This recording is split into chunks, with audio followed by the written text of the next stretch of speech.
Ladies and gentlemen, welcome to the Walkshow podcast. This is your host, Walker Neer. Thank you so much for tuning in.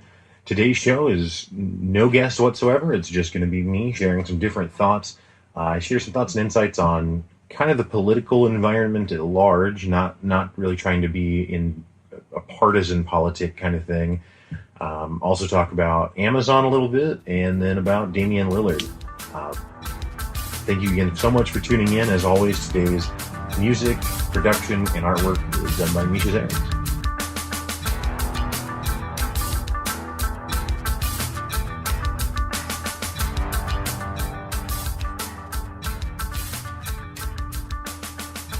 All right, so on the Walkshow, so far we've talked about a wide variety of topics, but something I've kind of steered away from is politics. Now, on I think the very first episode I talked about Roger Stone, who's obviously a Republican asset, or I don't know, whatever you want to call him. So there's some politicization there, and politics has come up briefly in some other shows, but there are so many places that if you as a listener want to go listen to opinions about partisan politics or thoughts about partisan politics, there's a lot of places you can go to get that information and to get those viewpoints. And I don't really know that I have a lot more to contribute to that conversation or anything, to add that's not already out there. I think that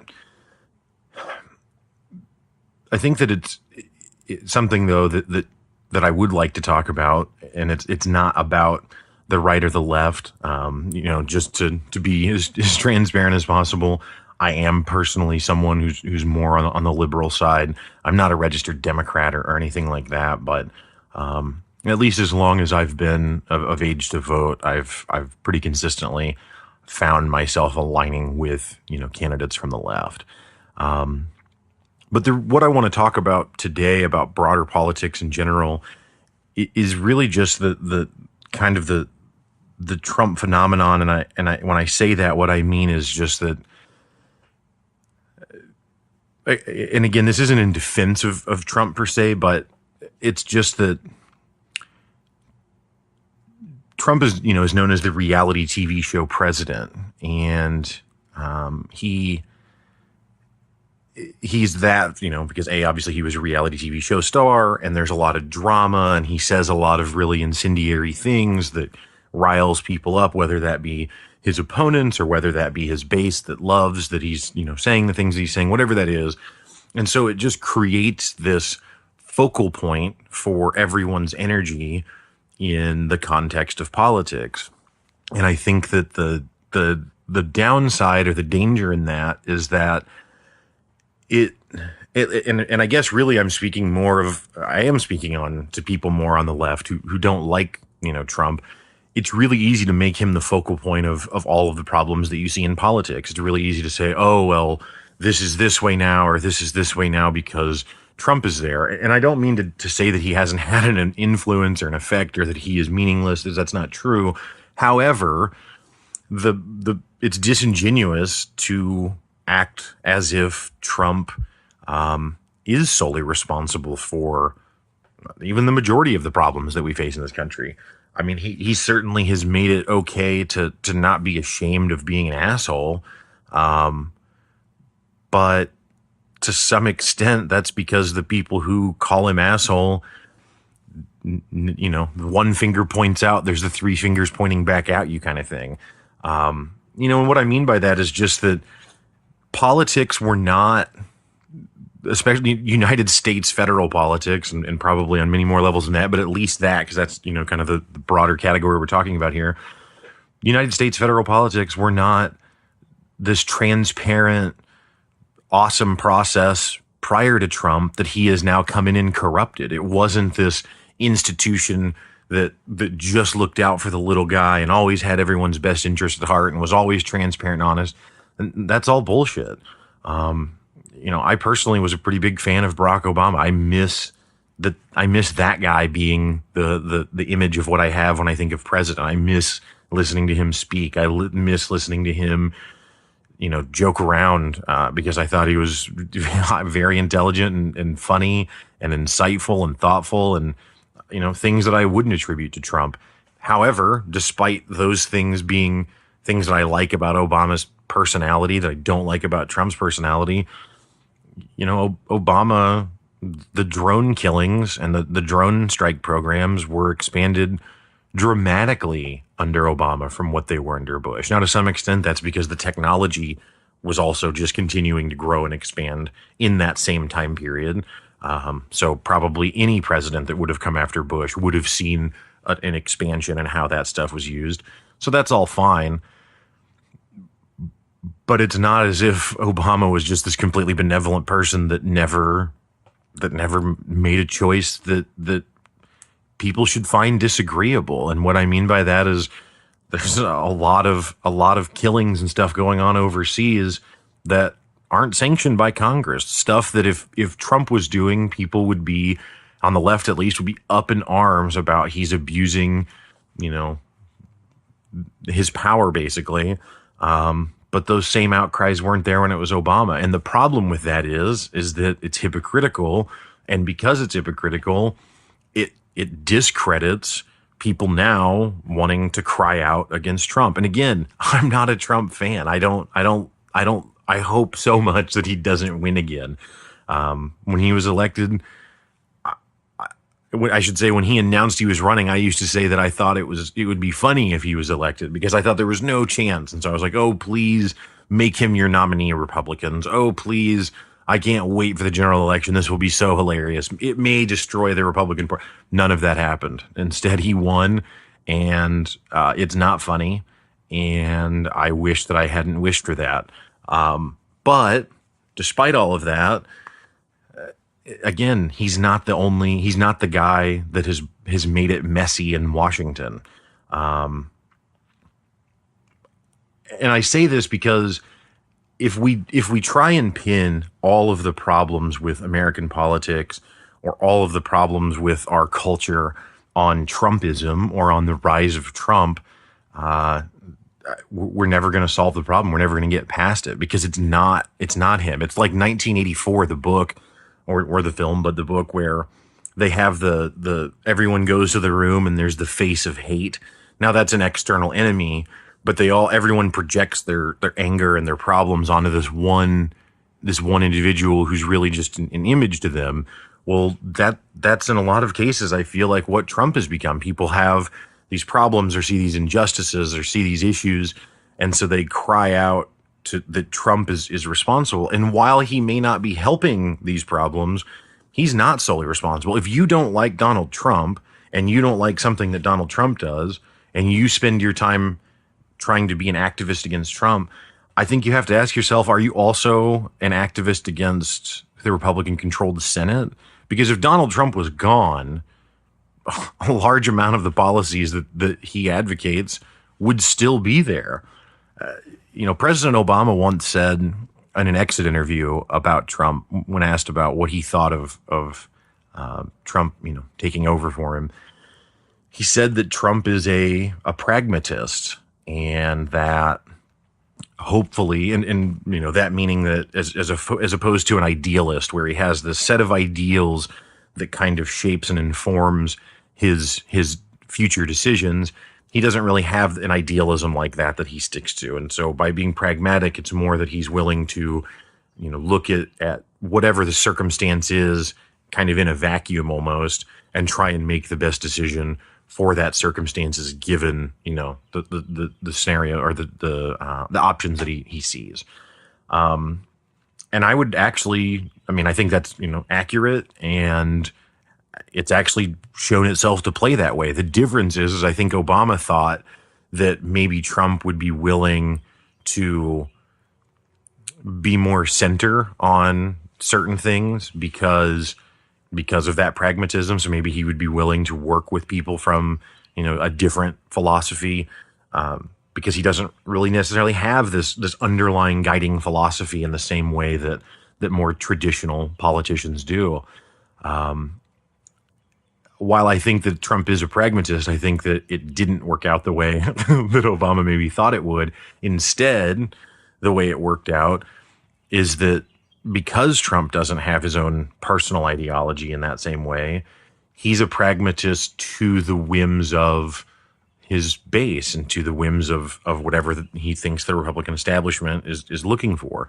And so he is willing to kind of do whatever he thinks makes the most sense in the context of the political party that he's now affiliated with. So I think that, which, you see that when he made a decision, and I think it was about the wall back in December, and Ann Coulter came out and accused him of being a liar and being not a good president because he didn't, he wasn't going to fulfill his promise based on that. And he immediately flips. He immediately turns the other way and then tries to chase that approval still. And again, right or wrong, love it or hate it, it's the way that he operates. And people are so hung up on the way that he operates and so hung up on the character that he is. Again, he's not the sole problem here. If you don't like that Trump built the wall, or wants to build the wall, I should say, then Senate can stop him. Well, they did, right? Except then he declared a national emergency. Well, guess what the Senate didn't do? Stop that. So, as much power as Trump has, he's not king. There is a system of checks and balances. The problem is that the congressional oversight that's supposed to exist doesn't. Now, yeah, with the Democrats taking over the House, you have a little bit more of that. But again, I think what we fall into is this partisanship, this teams thing, and it doesn't actually move the needle anywhere, and it doesn't actually bring us any closer to getting people united behind common causes. I don't know. I just think that the reality show president and his celebrity has just completely warped people's perception of what politics should be. And it's not all his fault. It's the people's fault, because people want to be engaged and want to be contributing and want to have opinions on this stuff. And it's really easy to have those thoughts and opinions on Donald Trump because it's right out there all of the time. But again, if you solve Trump, you don't solve the political problems that you think you have. And I can't even say, I don't even mean to paint it like because the Republicans would still be there and so they're the only issue, because they're not. I think that the single biggest issue in politics is simply money in politics. Money buys the influence. And, you can say Citizens United is more of a right-wing thing, but that was a decision by the Supreme Court. And so as long as money is considered a form of free speech, there's probably going to continue to be too much money in politics, too much influence from that money. And that's true on both sides of the aisle. That's not just a Republican thing. Everyone wants to point to the NRA as this horrible thing for Republicans. Well, bankers are pretty in good with the Democrats, and the financial industry is one of the crazier industries in America. I think probably only surpassed by healthcare as far as the level of corruption and, for lack of a better term, unfairness that they get to play with.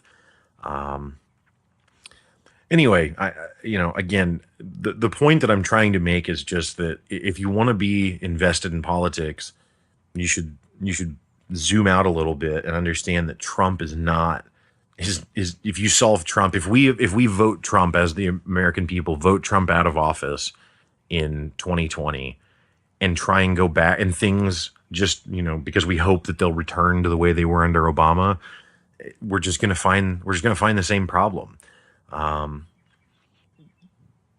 There's this hypocrisy.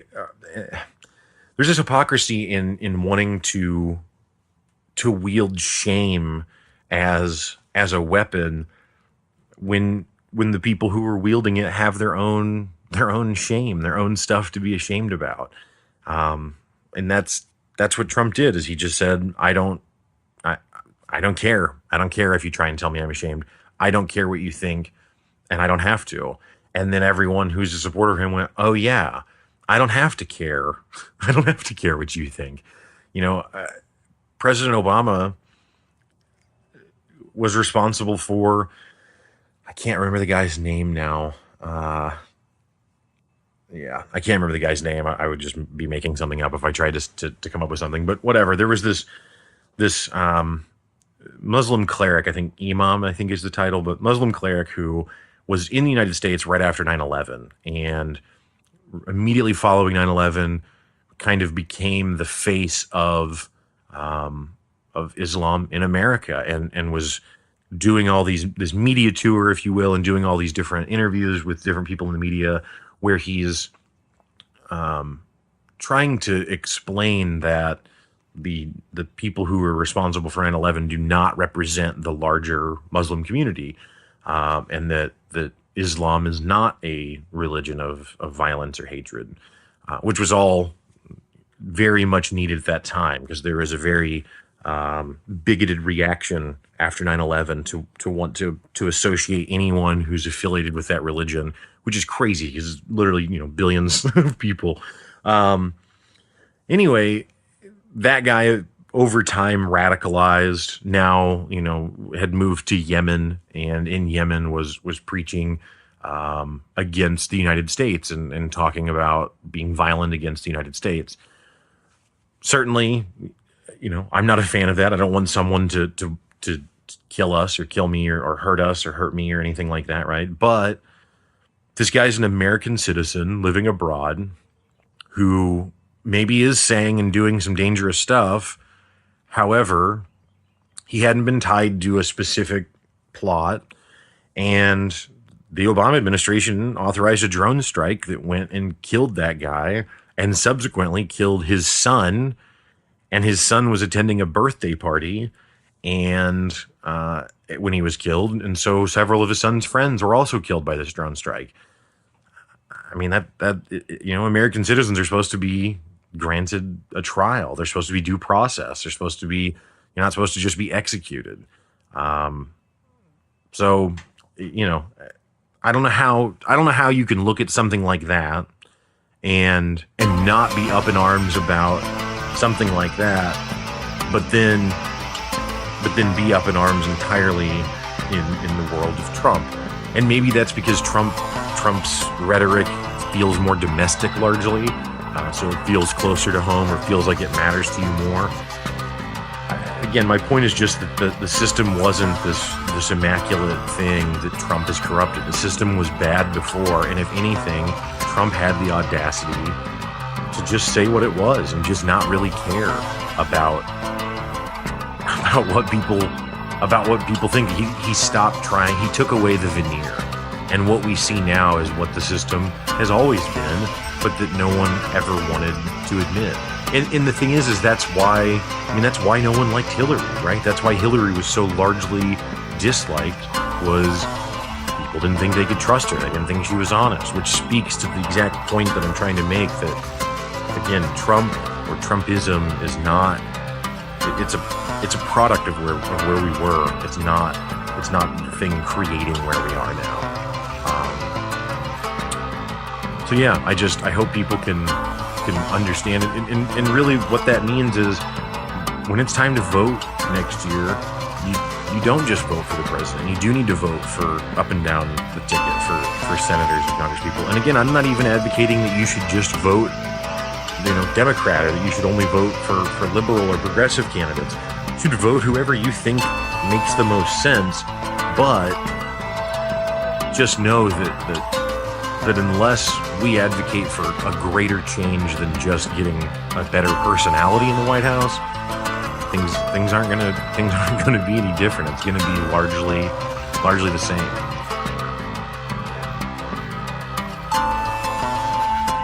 I would say, if you're looking for some good insight on this kind of take on politics, a couple of podcasts that I check out that I strongly recommend. One is The Intercept. A couple of journalists, Glenn Greenwald and Jeremy Scahill. There's other folks that work there as well. Glenn Greenwald is probably most famous for his involvement with Edward Snowden, who was the journalist that Edward Snowden released a lot of those documents through. And then Jeremy Scahill is the guy who wrote the book on Blackwater, which was the private military contractor over in Iraq and Afghanistan. He wrote that in the mid-2000s. And then also wrote another book and subsequently made a documentary called Dirty Wars. That's all about the U.S. presence over in the Middle East in the Obama administration. Really fascinating documentary, that Dirty Wars. But again, the podcast Congressional Dish with Jen Briney, she covers Congress exclusively, and she, in a very unpartisan way, looks at both sides and kind of tries to give an honest take on what's actually going on. And then The Intercept is a similar thing in that they try really hard, and I think do a good job of being nonpartisan and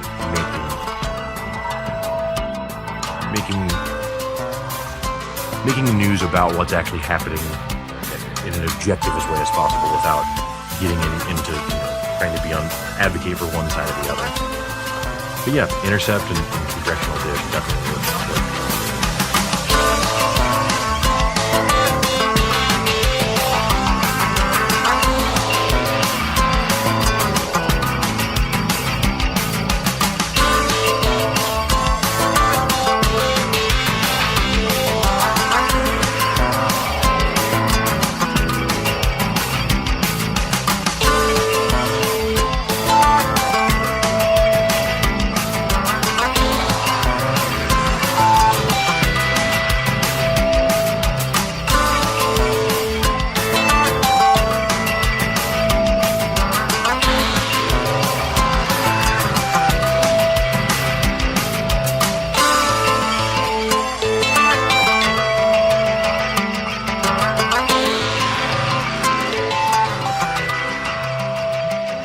Amazon, obviously a pretty popular company. I think most expensive stock. Well, that might not be true. Berkshire Hathaway or something might be. Whatever. I'm not a stock person, so I don't even know why I went there. But regardless, I saw something the other day where Amazon announced that they're going to move Prime membership delivery times will go from 2-day guaranteed shipping to 1-day guaranteed shipping. And in response to that, their competitors, I think Walmart and Target, saw a dip in their stock, following that announcement from Amazon. And I just thought that was kind of funny because it implies that, because Amazon's doing this, they've got some, competitive advantage. And so, they'll steal customers from, those other places. And maybe I'm in the minority here, but I just don't fully understand who that is. Who knows about Amazon Prime and is not currently a customer. So that means they think that it's not worth it right now. But the thing that's preventing them is that 1 day of shipping. Who is that? Who's fine with waiting a week for shipping? 2 days not good enough, but 1 day they'll cut it. It doesn't it doesn't make any sense. And what are you ordering from Amazon that you need that fast? I like the 2-day shipping just because it allows me to be, kind of lazy, I guess, because I can get something pretty quickly without having to really go to the store or whatever. But it's not that big of a deal, really. And 1-day shipping certainly doesn't really add that much more value to me. I mean, I guess it's fine, but who really cares? I personally order toilet paper from Amazon. Now I order that in bulk through their Subscribe and Save thing. I guess maybe if you were needing some of that, then the faster the shipping time, the better. But if you need toilet paper, 1 day turnaround isn't going to save it for you if you're not planning ahead. If you're planning ahead, you could plan for the 2 days. If you're not planning ahead, 1 day is still not fast enough. You're going to have to go to a physical store to get these things. I don't know. I mean, I guess if you live in some rural area where it's a huge problem to get to the store, but then I don't know that Amazon's 1 day shipping is guaranteed no matter what address you live in.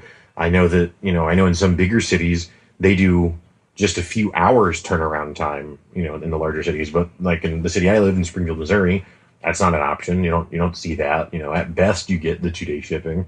So I guess my point is you're going to have to go to a physical store, which is the Targets and the Walmarts and grocery stores and places like that. So who is this for, and why are these other companies? Why is everyone selling the stock of these other companies in wake of this announcement? I don't understand who they're afraid of.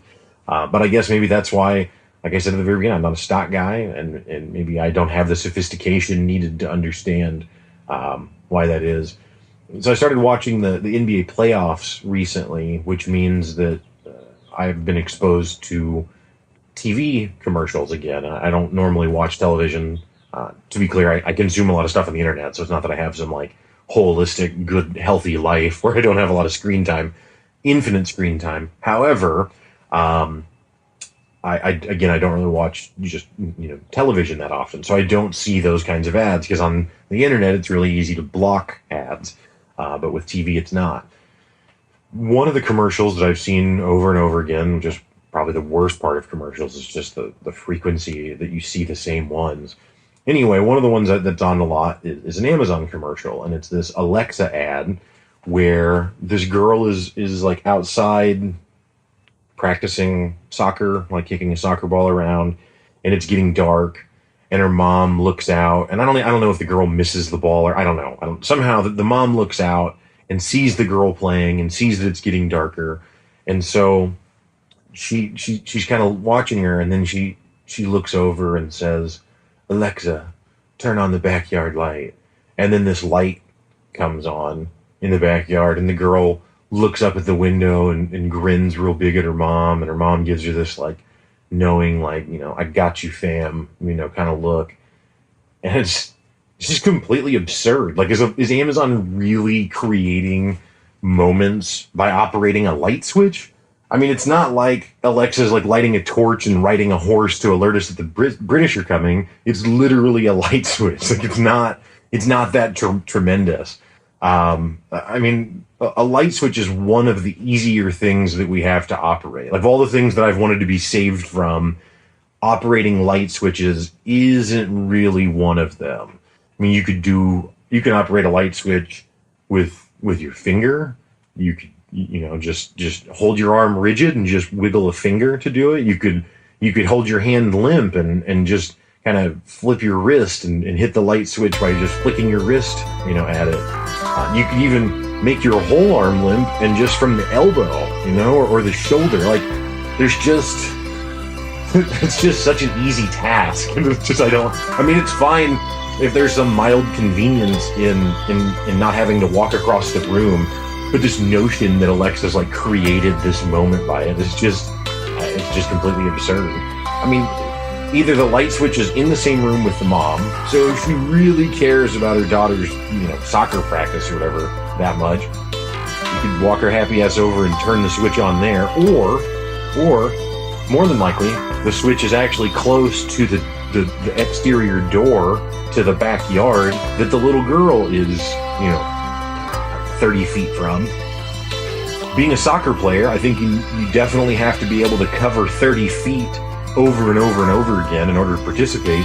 I feel like she could walk that 30 feet and flip the switch that's just inside there to turn on that light. I don't know. It's just, it's just not that significant. However, Amazon makes it this really meaningful, we're building families or some shit is what they're going for. I don't know. I guess like if you didn't have arms or legs and you had to operate the light switch with your mouth, like you had to like go over and put your mouth on it and then use your neck, and like then it's good. And I guess then Alexa is still allowing you to operate it with your mouth because you're talking. But outside of that, I just don't see this moment in this way. And if Amazon wants a commercial to win me over, how about they stop their stupid feud with Google? Then you can say, well, they're competitors, so why wouldn't they? Why would they support one another? Well, you can stream Amazon through their own device, like the Fire Stick or Fire TV. You can also use a wide variety of other streaming devices such as the Roku. However, you cannot use the Chromecast. So, like if you've got an Amazon tablet and you want to stream from that to a Chromecast, you can't. It won't allow it. Why? There is no reason. It's just some weird pissing contest between these companies that I don't fully understand, because again, they're not doing it with literally every competitor. I mean, like, at least Apple is a walled garden and no one gets in. Like, Apple controls everything. With Amazon and Google, they pretty much let everyone in except one another. They're just mutually exclusive, but anything else is fine. Anyway, in conclusion, Amazon is not building families with this with this Alexa stuff. That commercial was terrible. One-day shipping, who gives a shit? What needle is that moving? And yeah, Amazon and Google, please stop feuding. Please let me stream content through your devices without me having to go and buy all this different stuff. Like on the Alexa, you can't listen to, if you have Google Music or something, you can't listen to that. You can do Spotify, so you don't have to do Amazon's music service. Just can't be Google's music service. Anyway, I digress.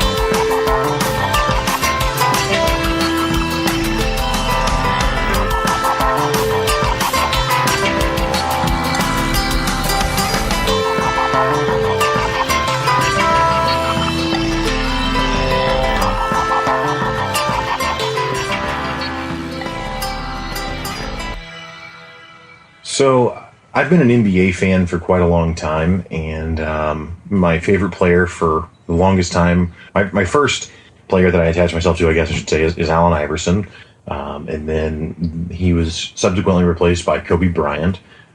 Loved Kobe for a very long time. It was really hard to watch him go through that. Well, I say really hard. It wasn't actually that emotionally draining, but it sucked when he tore his Achilles and his career kind of ended at that point. I mean, he played for another few years, but it was never really the same.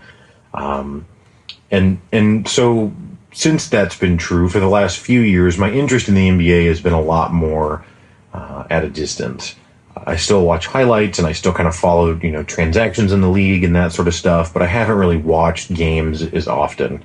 I do like LeBron. I think that LeBron's just what he's achieved is remarkable. I was just talking the other day about how I grew up when Michael Jordan was in his prime, and Michael Jordan is obviously probably the most famous basketball brand ever, and I always just kind of thought of it as something that was just a natural progression or occurrence because of how good Jordan was. And so then when, LeBron is probably the next player that really has captured that same level, if not more, but at least a similar level of power through fame, I guess you could say, as Jordan. And I now realize, having watched LeBron's entire career, I mean, I remember when I was in high school, LeBron graduated a year after I did. I remember reading in Slam magazine, this basketball magazine, LeBron wrote a monthly column his senior year that was just kind of all about what it was like to be him, what it's like to be this high school phenom that has all the expectations of the world, kind of on his shoulders. And then have just watched him and followed him since then, all the way through till now. And the point I'm trying to get to is that I realize that LeBron's brand is not just a product of how good he is or his talent. It's something that he's built. It's something that, his talent and his success in the NBA obviously is kind of the foundation of that. But the personality and again the brand, really I guess is probably the best term that LeBron has built, is just that. It's something that he's built, and I now realize in hindsight that that's true for Jordan, as well. You look at someone like Kobe Bryant, for example. Kobe Bryant, hugely successful in basketball. Since retiring from basketball, has already won an Oscar. Is involved with his sports drink called Body Armor. That's the official sports drink of the UFC. That's got huge success. Started a venture capital fund that, from things I've read, also has been very successful. So lots of talent, lots of success, but Kobe Bryant is not the same status as LeBron when it comes to being kind of a household name. Or, if you follow basketball, obviously both of those guys probably seem pretty equivalent as far as their fame level, if you will. But if you don't follow basketball, like my mom, for example, doesn't really know who Kobe Bryant is. Wouldn't recognize him in a crowd. LeBron James, though, she knows that name. Now, I don't know if she would recognize his face, I guess, but she knows who that is and what he does.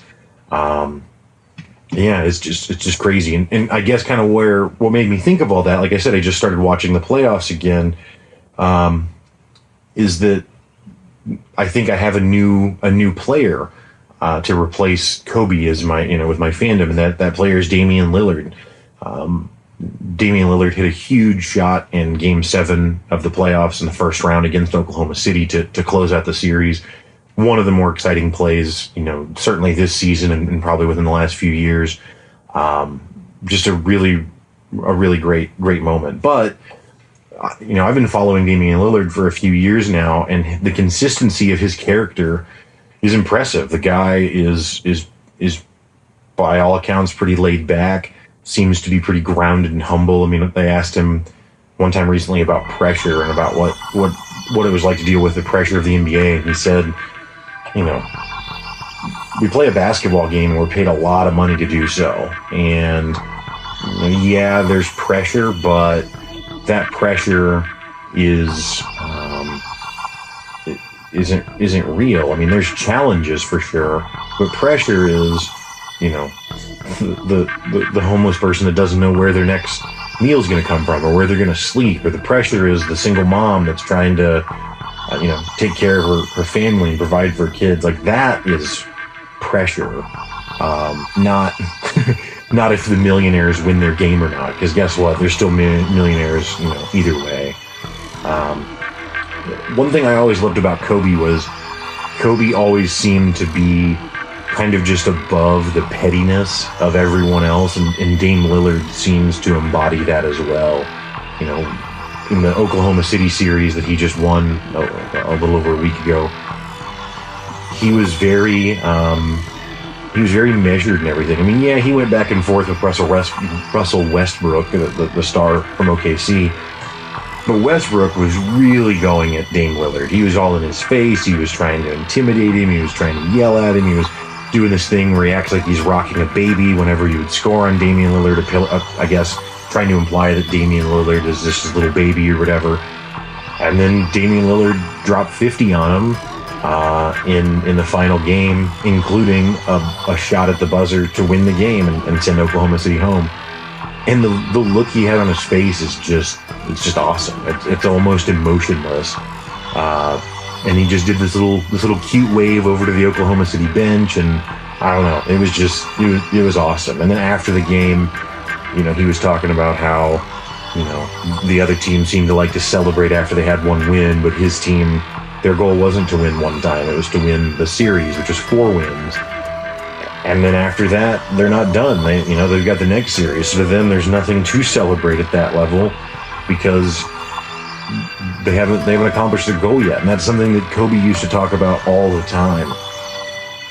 So to kind of tie it in a little bit to the LeBron thing, the issue with Dame Lillard that's interesting is that despite him being this good and despite him having this kind of fame wave, if you will, after that big play a couple weeks ago, he doesn't really have the same status that a LeBron could. It's just not a similar level at all. There's not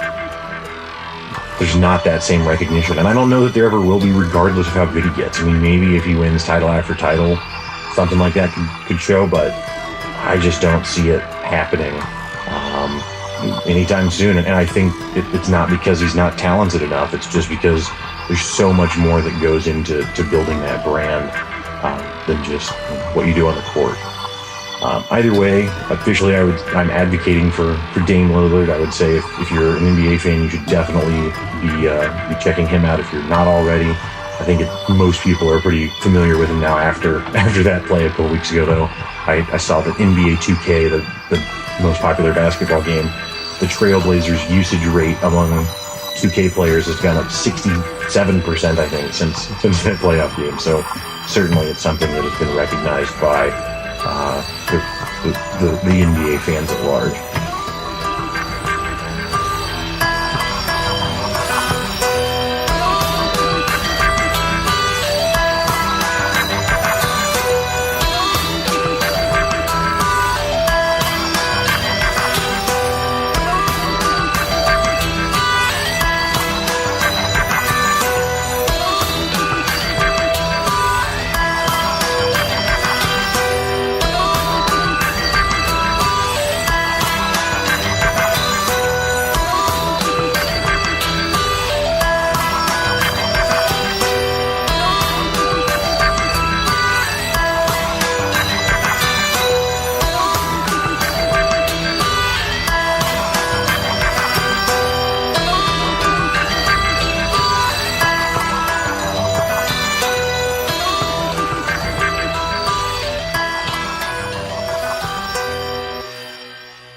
That is going to do it for today's episode. Thank you again so much for listening. As always, you can send any comments, questions to walker@thewalkshowpodcast.com. And I also will have some links in the show notes to the Congressional Dish podcast that I talked about, as well as The Intercept. Thanks again for listening. Have a good day.